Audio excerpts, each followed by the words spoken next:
আগামী মরশুমে ভালো এবং শক্তিশালী দল তৈরি করতে বদ্ধপরিকর ইস্ট বেঙ্গল। সেই অনুযায়ী এদিন ইমামি অফিসে বৈঠক করলেন ইনভেস্টর ইমামি আর ক্লাবের সদস্যরা।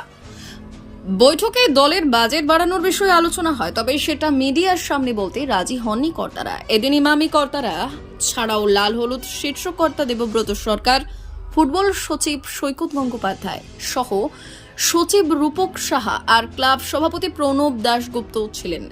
দেবব্রত সরকার জানালেন, আমরা ভালো দল করার বিষয়ে আশাবাদী। কোচের সঙ্গে আলোচনা করেই আমরা দল করছি। ওনার পছন্দের বিদেশির সঙ্গেই কথা বলা হচ্ছে। আমরা একজোট হয়ে এগোচ্ছি। জোর কদমে কাজ চলছে। অধিকাংশ দলই ঠিক হয়ে গিয়েছে। 4 থেকে 5 জনকে নেওয়া বাকি। 15 জুনের মধ্যে দল গঠনের প্রক্রিয়া সম্পূর্ণ করে ফেলবো। কোচ যখন যেরকম প্লেয়ারের কথা বলছে, আমরা সেটা ট্রাই করে তাকে আপডেট দিয়ে দিই। আপনারা কি অলরেডি কিছু প্লেয়ার আপনাদের রিক্রুটমেন্ট প্রসেস কি শুরু হয়েছে বা হয়ে গেছে কোনো প্লেয়ার এরকম কিছু হয়েছে? না, আমাদের যদি হয়েও থাকে আমরা সংবাদ মাধ্যমে বলছি না, তার কিছু প্যারাফার্নিয়া থাকে, সেগুলো ফিল আপ করে জায়গায় দিয়ে তারপরে জানাতে হয়। সেই জন্য আমরা বলতে পারছি না অফিসিয়ালি কিছু। না আমরা নাম জানতে চাইছি না। হ্যাঁ, কিছু প্লেয়ার তো হয়েছে বটেই, বটেই আমাদের আর 4-5টা প্লেয়ার বাকি আছে, বাকি সব হয়ে গেছে। আচ্ছা, মানে আপনাদের কি ম্যাক্সিমাম টাইম কোনো প্লেয়ার রিটেন করছে? মিলিয়ে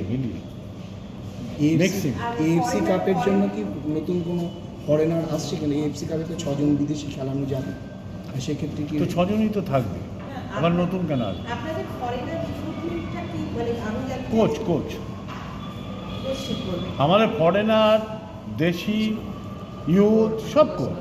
না, আমি যেটা বলতে চাইছি যে লাস্ট ইয়ার আমরা দেখেছিলাম যে আপনাদের মানে হয়তো ইন্টারভিউ ছিল, তাছাড়াও আপনাদের 10 জন প্লেয়ার ফরেনার রিক্রুট হয়েছে, মানে গেছে এবং এসছে এরকম মিলিয়ে 10 জন বা 11 জন, আমার ঠিক এখনই এটা মনে পড়ছে না, রিক্রুট হয়েছে। মানে যে নর্মালি দেখা যায় যে আপনি যদি ইনভেস্টমেন্টটা 5 লাখ টাকা যদি 5 জনের মধ্যে করেন আর সেটা যদি 10 জনের মধ্যে করেন, তাহলে কোয়ালিটি ভ্যারি করে। আপনারা কি এই ব্যাপারটা নিয়ে ভেবেছেন বা আলোচনা করছেন? ওগুলো আমাদের ভাবতে দিন, ওগুলো আপনারা না ভাবলেও হবে, কারণ আমার ইনজুরি প্লেয়ারকে টাকা আমাকে তো দিতেই হবে আমার কন্ট্রাক্টে, এগুলো আমার কিছু করার থাকে I am saying about the quality, মানে কোয়ালিটিটাও বলছেন আমাদের ভাবার দরকার নেই।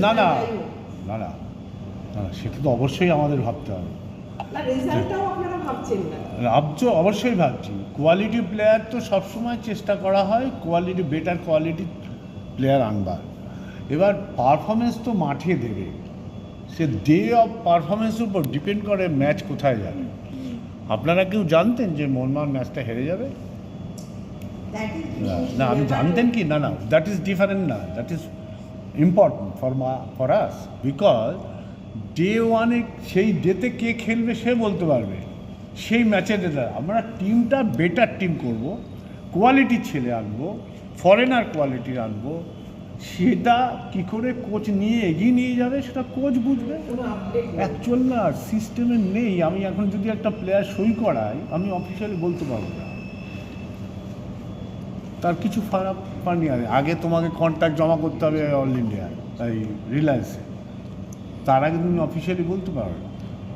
আপনারা বিদেশি প্রি সিজন নিয়ে একটা কথা হচ্ছিল, সেই ব্যাপারে কিছু কোনো কোচের সাথে কথা হচ্ছে, এখনো অবধি কিছু ফাইনাল জায়গায় যায়নি। এই মুহূর্তে আমরা দেশেই করব, দেশের অন্য স্টেটে চেষ্টা করছি, সেখানেও হতে পারে, বাট এইটুকু অবধি ভাবা আছে। ট্রান্সফারটা তো অগস্ট 31 অবধি থাকে, কিন্তু আপনাদের 31 জুলাই মেবি আপনাদের ফার্স্ট ম্যাচ খেলতে হবে, কারণ আপনাদের না, আমরা জুনের 15 তারিখের মধ্যে শেষ করে দেবো। ব্যুরো রিপোর্ট, উত্তরের প্রহরী।